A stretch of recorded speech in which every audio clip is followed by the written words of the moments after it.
Saudara pendengar, bersama dengan saya Oti Priambodo dalam program Jalan 66. Senang sekali karena bisa mempersembahkan program yang memberikan pengetahuan Alkitabiah dan menyuguhkan kepada kita jalan keselamatan. Dalam sebuah petualangan rangkaian pembelajaran surat-surat dari penjara, hari ini kita akan memperhatikan surat Rasul Paulus kepada jemaat yang ada di Filipi, yang juga dikenal dengan surat sukacita. Luar biasa sekali karena surat ini diawali dengan keadaan yang cukup sulit dan berat. Pak Yohanes akan membawakan sebuah tema, semakin dianiaya, semakin bersukacita. Apa yang akan kita pelajari dari seseorang yang menderita berbagai jenis ketidakadilan dan masalah demi masalah, meskipun yang diperbuatnya adalah hal-hal yang baik. Bagaimana kita bisa bersukacita dalam menghadapi masalah-masalah tersebut? Mendengar yang dikasih oleh Tuhan, dengan tema seperti ini, mungkin Anda mulai membayangkan dan mulai menjadi khawatir. Ini semua tentang apa ya? Semakin dianiaya, semakin bersukacita. Ini sebenarnya bukan sebuah referensi dari apa yang dibayangkan oleh kebanyakan orang pada umumnya. Namun ini mengacu kepada sebuah penganiayaan orang Kristen dalam perjanjian baru. Semakin dianiaya, gereja akan semakin berkembang. Semakin besar masalahnya, semakin besar juga berkatnya. Ada amin? Diam semua. Jadi sebenarnya semakin dipukul, semakin bertumbuhlah gereja Tuhan. Paulus dan Timotius menuliskan surat ini. Timotius sedang menemani Paulus yang merupakan penulis dari kitab ini, dan ia menuliskan kepada segenap orang kudus dalam Kristus Yesus di Filipi. Kasih karunia dan damai sejahtera dari Allah Bapa kita dan dari Tuhan Yesus Kristus menyertai kamu. Kita perlu ingat bahwa Filipi merupakan sebuah kota pertama di Eropa yang diinjili oleh Paulus. Kita bisa melihat ini dalam Kisah Para Rasul pasal 16. Ya, bisa dibuka ya. Ini terjadi dalam perjalanan misi Paulus yang kedua, dan Injil diberitakan di kota penting ini yang merupakan daerah jajahan dari Kekaisaran Romawi dan juga memiliki sebuah skenario politik yang lain. Paulus menuliskan surat ini dan kita tahu juga bahwa ia sedang berada di penjara. Ayat 13 berkata bahwa aku dipenjarakan karena Kristus. Paulus kemudian menuliskan surat ini, dan meskipun ada kemungkinan bahwa Paulus menuliskan surat ini pada tahun 57 atau mungkin ketika dia sedang berada di Efesus. Namun kemungkinan besarnya adalah bahwa surat ini merupakan salah satu surat dari rangkaian surat-surat penjara yang ia tuliskan di Roma pada tahun 61 sampai 62. Jadi Paulus mulai berbicara mengenai hal-hal yang sangat penting dan mengejutkan yang berkaitan dengan apa yang terjadi di jemaat ini pada saat itu. Dan sebenarnya saudara, ketika kita mulai berbicara mengenai hal-hal yang terjadi pada jemaat ini, pada waktu itu semakin dianiaya, semakin bersukacita.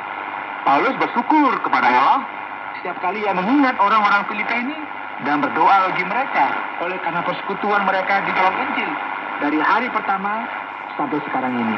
Dan Paulus juga yakin bahwa ia yang telah memulai pekerjaan baik di antara jemaat yang ada di sana akan meneruskan sampai pada akhirnya, sampai pada hari Kristus Yesus.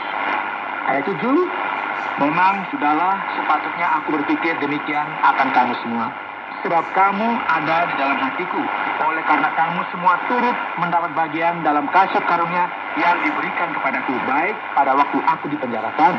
Mari kita perhatikan di sini sebuah referensi yang jelas bahwa Paulus sedang berada di penjara. Kita lanjut. Maupun pada waktu aku membela dan meneguhkan berita Injil. Paulus berada di sini ketika kita memperhatikan keadaannya secara psikologis. Terkadang kita berpikir bahwa kita memiliki masalah psikologis, masalah yang berkaitan dengan perhatian dan hubungan.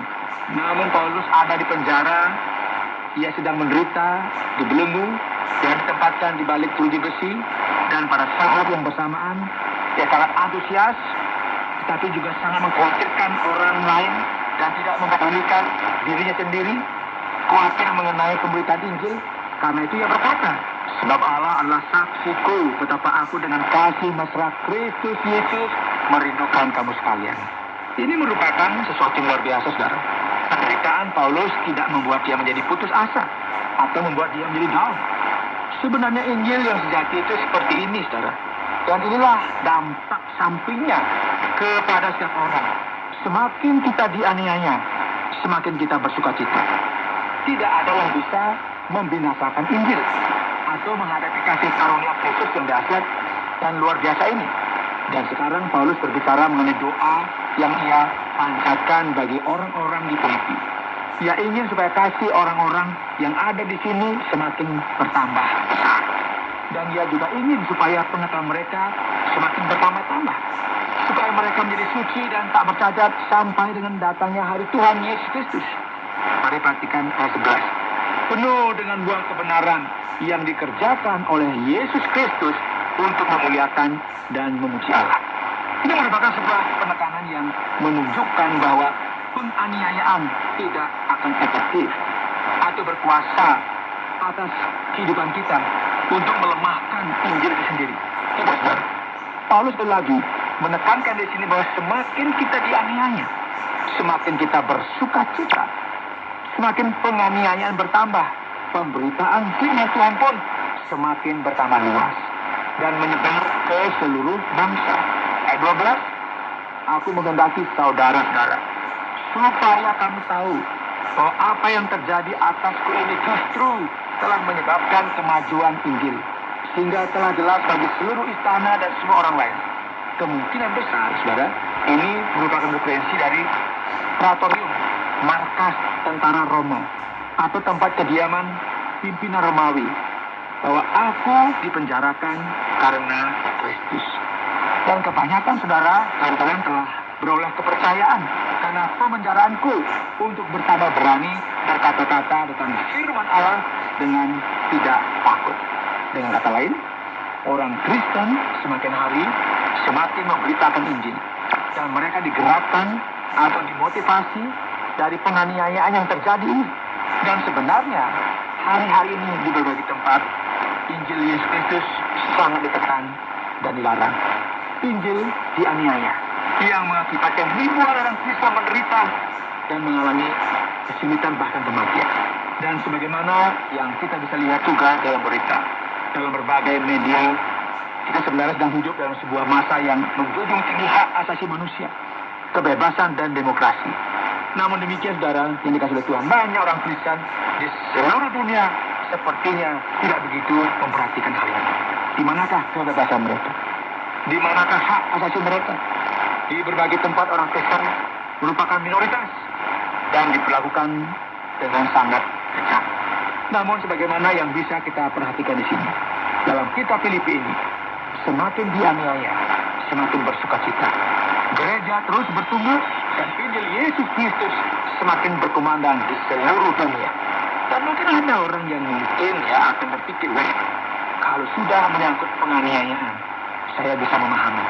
Namun bagaimana dengan permasalahan yang terjadi di dalam gereja? Karena ini merupakan sesuatu yang membuat banyak orang menjadi kecewa. Kita bisa menyadari jika ada orang-orang dari luar gereja yang membuat masalah. Ya, ini terjadi. Namun bagaimana dengan orang-orang yang ada di dalam gereja itu sendiri? Yang berdusta, yang bertindak dengan cara yang tidak masuk akal. Maka ini akan menjadi sesuatu yang parah, yang menyulitkan. Dan disinilah kita memiliki hak untuk mulai komplain mengenai hal ini. Karena hal ini memang mengecewakan. Namun pertanyaannya, benarkah demikian? Apakah kita sudah membaca kitab Filipi pasal yang pertama? Jika belum, mari kita mempersiapkan diri kita. Karena dalam ayat 15, Paulus berkata, ada orang yang memberitakan Kristus karena dengki dan perselisihan. Tetapi ada pula yang memberitakannya dengan maksud baik. Mereka ini memberitakan Kristus karena kasih. Sebab mereka tahu bahwa aku ada di sini untuk membela Injil. Tetapi yang lain karena kepentingan sendiri dan dengan maksud yang tidak ikhlas.